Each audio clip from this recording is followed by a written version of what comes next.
Hey guys, we're Car 51 and we're here to answer some of your questions that you've sent in to us, so we'll answer as many as we can. Do you have any pre-race rituals? And on my side, no, nothing? No, actually not many. Normal stuff, just drinking a bit and everything, but no rituals.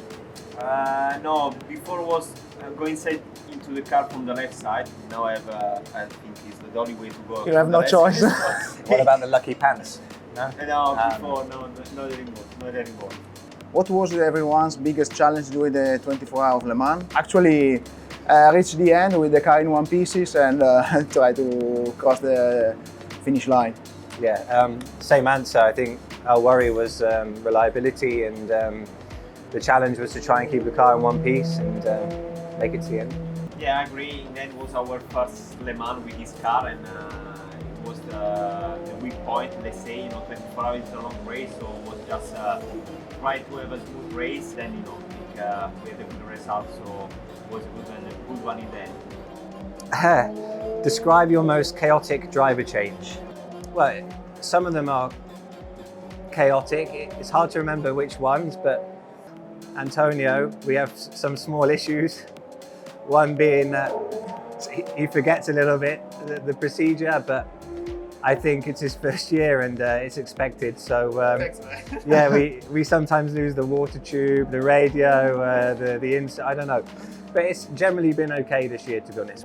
Yeah, for him it's okay because just generally after you, it's me, and that's why it's okay. He's more in trouble. Yeah, actually, yeah, because the first few times that you try to drive a change, you need to start to remember all the procedure and everything, and sometimes if you have not the big experience, you forget something. So when I have to jump in, I have to look first if all the stuff were okay, then to fix everything and then jump in as quick as I could. But after, I think a few testing and maybe the first race, we were okay, actually.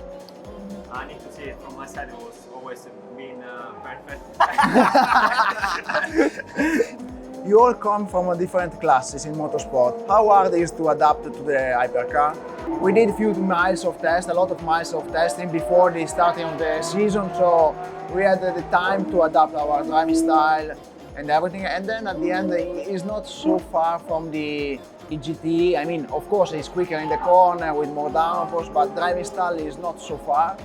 Not much to add. I mean, we did GT so long, and honestly, it's not much different to a GT because it seems that every year the cars get a little bit slower compared to what they used to be, generally, not all the classes. But it's a big difference from GP2 and even a Formula One car. When I was younger, there's a big difference, but it's nice to feel, like I said before, a little bit of downforce and more power than GT. So in terms of adaptation, it's just a few laps, to be honest. It's not a big difference.